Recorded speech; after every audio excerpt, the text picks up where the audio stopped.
take our inspiration and guidance from the Holy Quran, the final victory, I once again say, will be ours.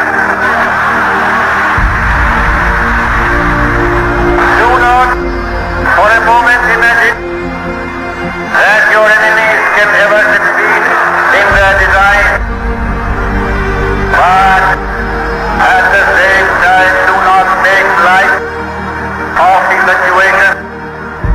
Very great. ناظرین، لاہور کا کردار تحریک پاکستان اور تحریک آزادی ہند میں نمایاں رہا۔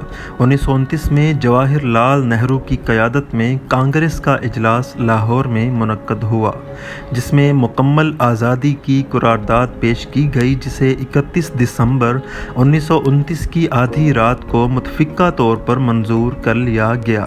اسی موقع پر ترنگا درمیان میں چکرا سمیت کو بھارت کے معاصر قومی پرچم کے طور پر لہرایا گیا، جسے ہزاروں لوگوں نے سلامی دی۔ لاہور جیل آزادی کے لیے لڑنے والوں کو حراست میں رکھنے کی ایک جگہ تھی۔ انقلابی بھگت سنگھ کو بھی لاہور جیل میں پھانسی دی گئی۔ قائد اعظم محمد علی جناح رحمۃ اللہ علیہ کے زیر صدارت آل انڈیا مسلم لیگ کا اجلاس 1940 میں لاہور میں منعقد ہوا، جس میں پہلی مرتبہ دو قومی نظریہ پیش کیا گیا اور قرارداد لاہور منظور کی گئی۔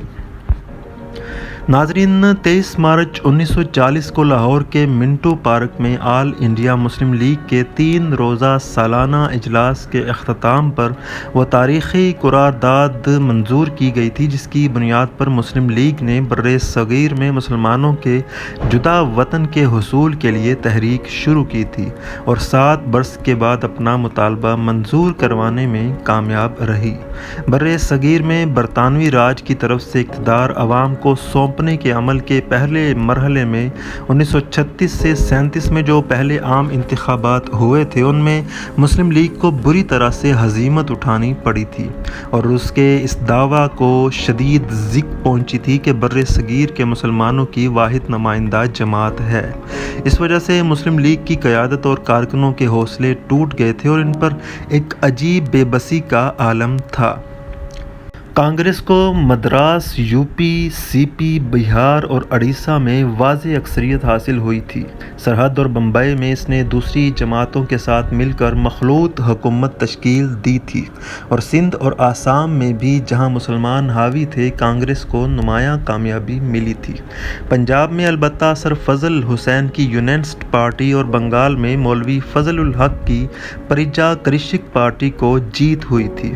غرض ہندوستان کے 11 صوبوں میں سے کسی ایک صوبہ میں بھی مسلم لیگ کو اقتدار حاصل نہ ہو سکا۔ ان حالات میں ایسا محسوس ہوتا تھا کہ مسلم لیگ برِ صغیر کے سیاسی دھارے سے الگ ہوتی جا رہی ہے۔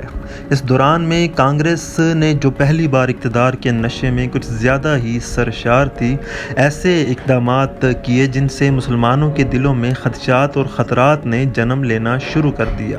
مثلا کانگریس نے ہندی کو قومی زبان قرار دے دیا، گاؤ کشی پر پابندی عائد کر دی اور کانگریس کے ترنگے کو قومی پرچم کی حیثیت دے دی۔ اس صورت میں مسلم لیگ کی اقتدار سے محرومی کے ساتھ اس کی قیادت میں یہ احساس پیدا ہو رہا تھا کہ مسلم لیگ اقتدار سے اس بنا پر محروم کر دی گئی ہے کہ وہ اپنے آپ کو مسلمانوں کی واحد نمائندہ جماعت کہتی ہے۔ یہی نقطۂ آغاز تھا مسلم لیگ کی قیادت میں دو جدا قوموں کے احساس کی بیداری کا۔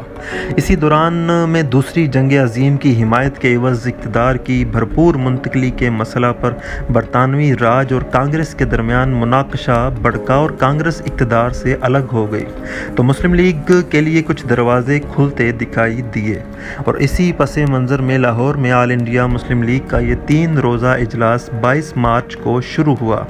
اجلاس سے 4 روز قبل لاہور میں علامہ مشرقی کی خاکسار جماعت نے پابندی توڑتے ہوئے ایک عسکری پریڈ کی تھی، جس کو روکنے کے لیے پولیس نے فائرنگ کی۔ 35 کے قریب خاکسار جاں بحق ہوئے۔ اس واقعہ کی وجہ سے لاہور میں زبردست کشیدگی تھی اور صوبہ پنجاب میں مسلم لیگ کی اتحادی جماعت یونینسٹ پارٹی برسر اقتدار تھی اور اس بات کا خطرہ تھا کہ خاکسار کے بیلچہ بردار کارکن مسلم لیگ کا یہ اجلاس نہ ہونے دیں یا اس موقع پر ہنگامہ برپا کر دیں۔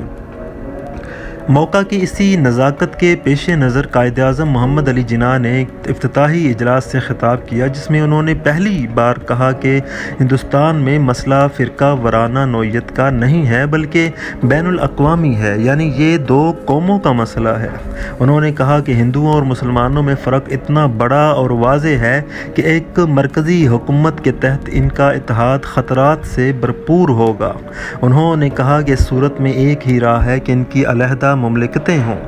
دوسرے دن انہی خطوط پر 23 مارچ کو اس زمانہ کے بنگال کے وزیر مولوی فضل الحق جو وزیر اعلیٰ تھے، انہوں نے قرارداد لاہور پیش کی، جس میں کہا گیا تھا کہ اس وقت تک کوئی آئینی پلان نہ تو قابل عمل ہوگا اور نہ مسلمانوں کو قبول ہوگا جب تک ایک دوسرے سے ملے ہوئے جغرافیائی یونٹوں کی جداگانہ علاقوں میں حد بندی نہ ہو۔ قرارداد میں کہا گیا تھا کہ ان علاقوں میں جہاں مسلمانوں کی عددی اکثریت ہے، جیسے کہ ہندوستان کے شمال مغربی اور شمال مشرقی علاقے، انہیں یکجا کر کے ان میں آزاد مملکتیں قائم کی جائیں جس میں شامل یونٹوں کو خود مختاری اور حاکمیت اعلیٰ حاصل ہو۔ ناظرین، مولوی فضل الحق کی طرف سے پیش کردہ اس قرارداد کی تائید یو پی کے مسلم لیگی رہنما چودھری خلیق الزمان، پنجاب سے مولانا ظفر علی خان، سرحد سے سردار اورنگ زیب، سندھ سے سر عبداللہ ہارون اور بلوچستان سے قاضی عیسیٰ نے کی۔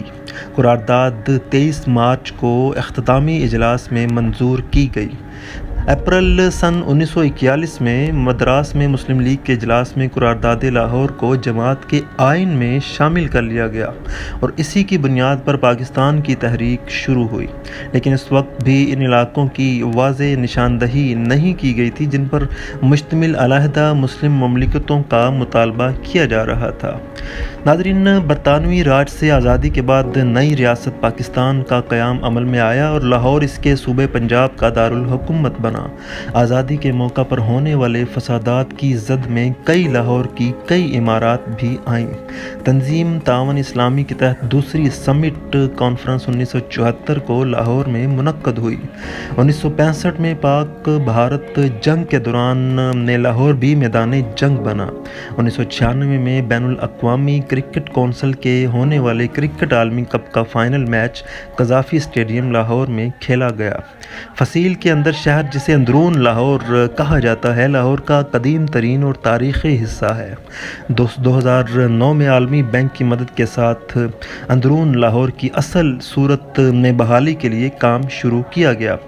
ناظرین، لاہور اعلامیہ جو بہت اہمیت رکھتا ہے تاریخ میں، ایک دو طرفہ معاہدہ ہے جو پاکستان اور بھارت کے مابین 21 فروری 1999 کو طے پایا۔